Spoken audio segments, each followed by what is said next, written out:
guys were flying Hueys, doing the assault work.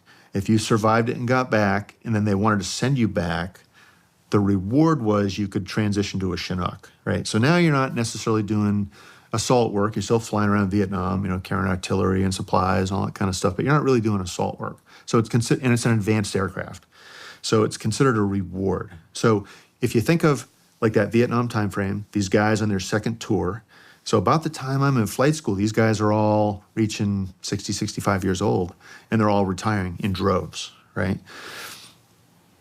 So it's very senior heavy rank. And the Army realized they had to generate from the bottom up. So they're going to take W1s, right? And once again, you go WO1, CW2, CW3, CW4, and now CW5, which is a relatively new rank.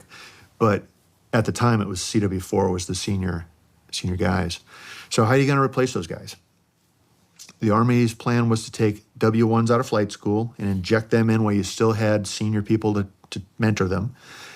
But who do you take, right? I mean, it's supposed to be an advanced aircraft, supposed to be a reward. So you want the cream of the crop, if you will. And the only way to do that, the metric that they have is grade point average, right? So, I like happen high to be... school grade point? No, flight school. Okay. Flight school grade point average. So you get graded on your academics, your participation, your flying. Each flight gets a grade slip, with a numerical grade, and they end up with this grade point average. There was a rumor, and it was sort of true, it depended on the class, was that if you were in the top 5 of the class, right, there's 72 of us, but if you're in the top 5, when it got to aircraft assignments, you could pick what you wanted, right? So if you wanted to pick what you wanted to be in the top 5 guys. So there were a bunch of us that were, there were probably 10 of us that were all within, hundredths of a point, 98.2, 98.3, that kind of thing. And we're competing, right? And every time you get your exams back, you'd be like, oh man, that guy, he got like 0.1 above me, he just moved up. And so it turned out that I was number 1 in the class. And a good story here about never quitting is that one of the guys I was competing with, if you will, when the assignments came out, they did not give us choice. And, we all got shoved off in Hueys, all us top guys, and he got mad, and I want to say he quit, but he stopped trying, right? So he studied enough.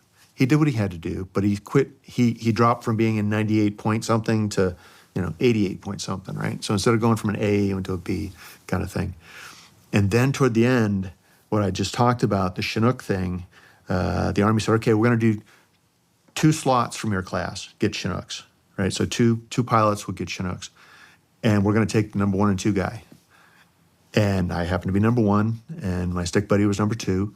And this guy probably would have been 1 or 2 had he kept going, but he gave up. And now he's like throwing stuff around the classroom. He's like, damn it, I shouldn't have quit, And it's like, good point, buddy. And I remember to this day, I use that lesson on my kids and tell them, it's like, don't get mad that you didn't get the job you wanted. Don't get mad that you didn't get this or that. Things always work out. They just do. Don't give up.